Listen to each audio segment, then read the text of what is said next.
Sabres played last night. They lost to the Penguins. Final home game before the regular season begins, which is that's 1 week from tonight. Sabres and Rangers. At KeyBank Center, they fall to the Penguins. We'll talk about it with Paul Hamilton because there's some injury news to get to and, just general play on the ice to get to as well. Jeremy and Joe, good morning. It's chilly out there. Make sure you've got what you need for 40s. Is it still in the 40s? We're looking at the 40s or the 50s now? I think it might have crawled into the 50s. No, 41. 41? 41 degrees. High is 72 later, 41. Paul, it's like a hockey rink out there, It's a little chilly. You'll be all right. Are the ponds frozen? But a layer would help. I noticed that when I got my wake-up call. It's like, boy, it's cold in here tonight. Yeah. It's 38 here in Lancaster. Wow. Well, hopefully you didn't have the windows open. Well, I know there's a frost warning in the southern tier area, so, we're starting to get to it. The forecast for the weekend is high of 80, so Sunday for Bills Patriots, it's going to be 70 at kickoff. Anyway, Paul, you were at KeyBank Center last night, the final preseason tune-up at home for the Sabres before the regular season begins a week from tonight. And we'd kind of, not to make light of his injury, but a bit of a worst-case scenario because Luukkonen, they'd been bringing him along, and he plays, and he leaves after the first period, and they rule him out saying he won't return with a lower body injury, which, I don't know, Paul, outside of another player getting hurt, I thought that was about as bad as it could go for Luukkonen. I was hopeful he'd be good, but this lingering issue, if nothing else, I feel like it's going to linger longer now. Yeah, the way Lindy Ruff put it was, he made a couple of saves and it didn't feel quite right, so they took him out as a precaution. That means he played most of the period not feeling quite right, and they said they didn't want to risk anything. It sounded like he probably could have continued if they really wanted to push it, but they didn't see any. They didn't want to risk anything, so it's just they're going to wait and see, and maybe have a better update today after he gets some sleep and see how he feels today. If he doesn't feel right, I don't know, Paul. That's the thing about a nagging injury. They might want to shelve him for a week or two and just. They get out in the regular season, and he's out there saying it still doesn't feel right, but I can play through it. You're always running the risk without knowing specifically what it is of, now he's got to be shut down for 2 months inside the regular season, and that's bad news. Even if you got to shut him down for a month, get it right. Don't sit there, as you say, and say, all right, 2 weeks later, now he's not feeling right again, or he's not quite right. He can play, but he's not 100% type of a thing. And so I think it's one of those, shut it down till it's right, and then put him in net. You got 2 NHL goaltenders here. You got another one in Rochester, so it's not like you're hurting for goaltenders. It's to me, I think they'd be better served just get it right. Yeah. So at this point, yesterday, I think we talked about without a setback, Luukkonen would start the opener, and now, Paul, 24 hours later, it feels like Alex Lyon would be the most likely guy before we get any other information. Absolutely. I'll be quite honest with you. I have not been impressed with Georgiev at all. He just doesn't look any different to me than he's looked the past couple of years. He hasn't looked right to me since he's left the New York Rangers, and he let in 5 the other night in one game, and in the full game, and he let in 3 in 40 minutes yesterday. His preseason numbers are nothing to get excited about. He's 0-2 with a 3.43 goals against and an .884 save percentage.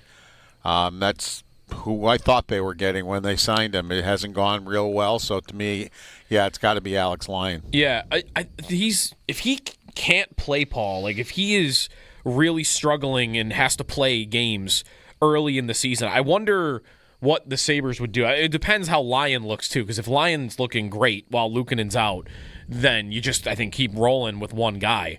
I guess I'm wondering about Levi for this. If Georgiev doesn't improve and he looks as bad as he did, especially last year in San Jose, then what do you do? Because you're trying to make the playoffs, you're trying to win right now, and if you got a guy that's actively hurting you in goal, I think you'd want to do something else, but I know that something else is something they don't want to do, right? Part of why he's here is I don't think they want Levi to have to be in the NHL before he's ready. Because he's not played well in the NHL. Simple as that. He's been handed the job twice, failed both times. Right. Hadn't earned anything. And even last year when Luukkonen had come off that great 30-game stretch at the end of the year, and to me had won the job. Had the numbers that were some of the best in the National Hockey League, and then Luukkonen shows up, and he's alternating with Devon Levi in net. And if I'm Ukko-Pekka Luukkonen, I'm thinking, what is going on here? I've earned this job. What has he earned? He hasn't earned a thing. Yeah. And we're alternating? Really?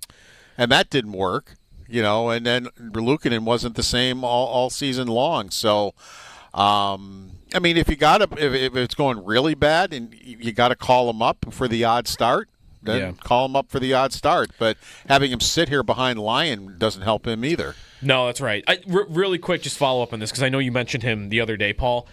Reimer is in Toronto right now on a PTO. How does that work? Is he under contract? Like, could you just sign him if you thought it was going so poorly, like at some point? Or is he's Toronto? Yeah, he is not under contract, so you could sign him if you'd like. Toronto has to make a decision, either sign him or let him out of the PTO before the regular season starts. But it's kind of like the practice squad in the NFL. Okay. Like anybody can be signed off anybody's practice squad. Gotcha. Paul, the way the Sabres play in front of their goaltenders, that might be difficult too because of the number of injuries to their defense corps. On the blue line, they have a number of injuries. We'll see, how serious some end up being. But Kesselring leaves. He's day-to-day, Power day-to-day. Are you of the impression that, we're a week out, and just like you said, they're being precautionary with Luukkonen, and that they're doing that with pretty much everybody? Yeah, 4 of their 6 defensemen are injured. I asked Lindy Ruff straight up, are you concerned that 4 of your 6 defensemen are injured? And he said no. And he said, Byram's ready to come back. He goes, he can play Friday. Whether I play him or not, I don't know, but he's ready. Power, he felt, is really close to coming back after a rehab skate. He said, you don't know about Kesselring right now. And then he didn't really say anything about Samuelson, who was week to week. But Kesselring is kind of in the same boat that Luukkonen is. Talking to Lindy Ruff last night, Kesselring left just near the end of the second period, didn't return, and Ruff said he has an aggravation that flared up and we'll see where he's at tomorrow. He's day-to-day. It's nothing serious. It's something he's been dealing with the whole training camp. So, again, are they pushing him? Should they maybe have rested him a little bit during training camp? Or I'm not a doctor or anything. I don't know. I'm just kind of spitballing here. But, another one that they got to get right. Yeah. Well, if they get it right and if they're all healthy for opening night, people are kind of bullish on their blue line. I'm seeing lots thinking on paper the Sabres have a really nice blue line, the best they've had probably in a while. And up front, we had this little game, Paul, where I would say to Joe every couple days or weeks, hey, remember Josh Norris? Because the Sabres' highest paid forward, who's under contract for a long time. We never really saw him last year, and he was a deadline acquisition, so he doesn't count as part of their offseason, but he's a big change into what they want to be going forward. And last night we got to see a little bit of him and, the skill he brings. So, if you're a Sabre fan wondering how do they get to where they want to be, Josh Norris is going to be a big part of it, and he's had a pretty good preseason, I think. Yeah, he's played 2 games, both here in Buffalo, and he's got 3 goals and 2 assists for 5 points. It's not bad, So he scored a goal last night, the first goal, where it was right after Pittsburgh had scored a goal. It was right off the face-off. They get the puck. He breaks in. He goes down to one knee, but it didn't stop him at all. He popped right back up again, put a gorgeous move on the goaltender, and scored. That's the kind of thing maybe you can expect. And, people, if they have forgotten, don't forget, he's scored 35 goals in this league in a year where he was healthy. So I would think if he can stay healthy, you're looking at 30, 35 goals from Josh Norris. And he's shown us in preseason that he's still Josh Norris when he's healthy and played pretty well. And him and Tage also looking together. There's no Benson on that line last night, right? And it still felt like they were shift to shift. I think Lindy's talked about this too, right? Like duos maybe being the strength of a line, and then the other piece is sometimes interchangeable. And it feels like Norris and Thompson, obviously, Paul, is the duo there that they would want to keep together. Yeah, definitely. I thought when we heard Benson was nursing something that they might put Tuck on that up there just to see how it would work and see if one of the two of them could play left wing. But no, they just decided to put Krebs in there and keep Tuck where he was. So, and you get more balance that way too if you don't load up the number one line like that either. They pretty much know what they want with that, and it doesn't sound like Benson is a real. It sounds like he'll be fine. I mean, he got a week now before opening day, so it doesn't sound like there's anything to be concerned about with him either. Paul, looking at the division, part of the Sabres actually being a competitive team that could make a playoff spot and end their drought is how they play, and the other part of it is how the division falls around them. It's not been an easy division. Do you subscribe to the idea that it's more available this year than years past? Not necessarily like the top spot, but the second, third, and fourth spot. Florida's got injuries. The Leafs went through changes. Do you think it could be cracked by one of these other teams? Well, Florida has been to the Stanley Cup Finals 3 straight years, and you know how that can wear on a team no matter how good you are playing that much hockey. And they're going to be without Barkov all year. They're going to be without Tkachuk for part of the year, a good chunk of the beginning of the year. Now, they're a good hockey team anyway. It's not like they don't still have good hockey players that they're rolling out there without those two, but those are your two best players, quite honestly, and they're not going to be available to you for a while. So, between the Stanley Cup hangover and that, it'll be interesting to see where Florida comes in. We found out last year, Boston and Pittsburgh, it seems like they're over with, and now they're going to have to revamp. And how quickly do they do it? I doubt it'll take them 14 years to do it. But we'll see how quickly they revamp. But teams like Ottawa and Detroit, and we talked about this the other day, Detroit has done it totally different than what the Sabres have. The Sabres have drafted and paid their draft picks and everything. Detroit has done it through free agency, which I don't think works. It hasn't. Neither have worked so far for either team. But they certainly have gone about it differently than the Sabres have. Yeah. But Boston, well, man, their roster looks so thin right now. Like, they just have a couple guys up top. Paul, the other thing about Florida is, like, how much longer can Bobrovsky do this? Like, he's at an age at 37 where, like, this is about where the top goalies start to teeter. He's been good for a couple seasons now and consistent for a couple years. So, but man, if this would be the wrong year, I guess, for that decline to happen, because with already missing Barkov and Tkachuk, and they'll have to play guys higher in the lineup. If they don't get good goaltending, like, that could be a drop too. Really, I mean, what are they in these regular seasons? They've been more of a playoff dominant team, at least in the last year, right? Like, last year they didn't even get to 100 points, and only 100 points. But I don't know, like Toronto losing Marner. I guess this division has had so many elite teams, and I wonder now if it's going to be mostly pretty good teams more than elite teams. Well, good teams, don't forget, the regular season, it's an 82-game preseason for good teams. They understand they don't have to be in first place. Mm-hmm. They don't have to win the President's Trophy. Look at Tampa. Tampa was... They were on cruise control for half the year. Absolutely. Yeah. Because they knew that it's just, all right, get there. It's been proven in the NHL, home ice advantage doesn't matter. I mean, road teams win quite often, almost, I think it's around close to 50% of the time at times, and don't quote me on that. I'm just going off the top of my head, but it's pretty close. And so home field advantage isn't what I think it's not worth fighting that hard to get, and then by the time you get to the playoffs, you're shot because you fought to get that extra home game somewhere. If you're a good team, you're a good team. So that's why, they understood that, so what? We come in 5th place in the conference. Who cares? We'll be fine. Florida was 10-3 on the road and 6-4 at home in the playoffs. Yeah.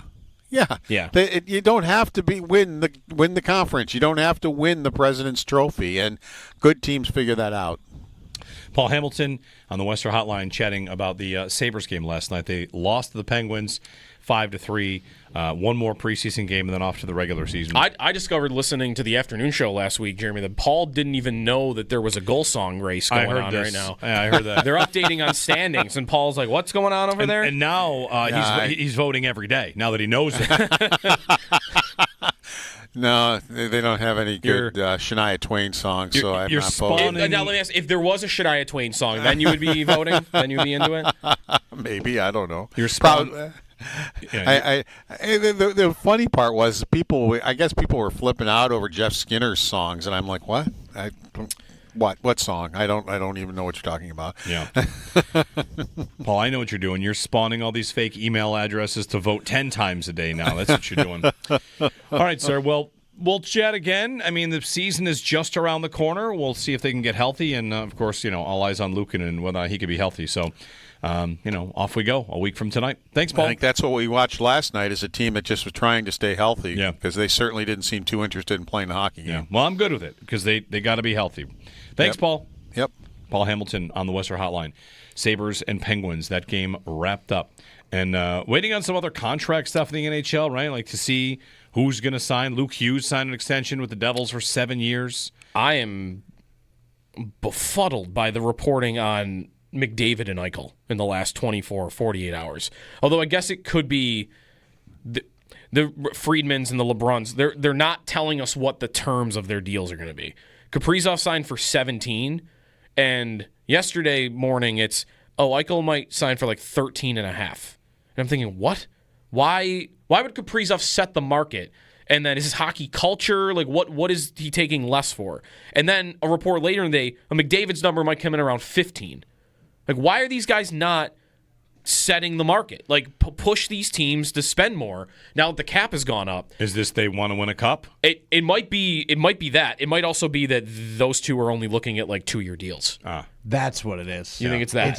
It's 100% guys and they're just going. And these guys insiders aren't mentioning that part of it. 100%. They don't want to get stuck on deals when the cap's going to be $140 million in 5 years. Yeah. Right. They know they can go sign a $15 million deal for 2 years and then go make 24. Well, the first guy to take, maybe not the first guy, but one big star that took less than the max was Austin Matthews.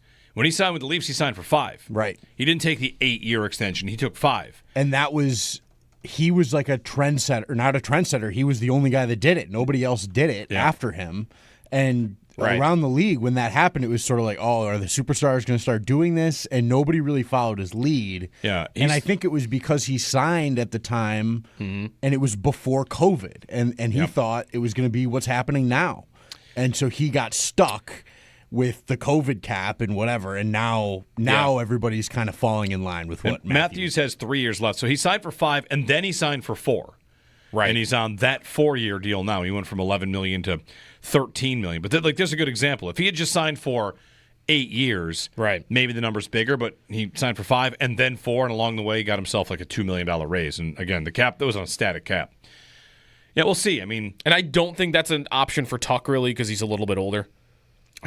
Like maybe there's a 1-year deal that he would sign, like to do the same thing. Like, I'll sign a 1-year deal for 9 so that in a year I can sign for 13. Yeah. Is that what Byram did too? I mean, Byram signed for 2. Maybe. Byram was, remember the offseason we just had? Byram was as good as gone, and he did not get traded. We talked about every day, like, all right, we're just waiting for the trade, and it never happened. If they're not in a playoff spot at the deadline, he's their sale, right? If there are not more pieces of sale, but he'd be a big one. So he's got 2 years left. Good. You're not pressed to do it if you don't want to. Don't teams like that term? Usually, yeah. Well, no, Tuck's the one, though. Tuck's the one. Like, better at least be in the race. If he's unsigned at the deadline and you're out of it, that's going to be an uncomfortable trade that I think they have to make.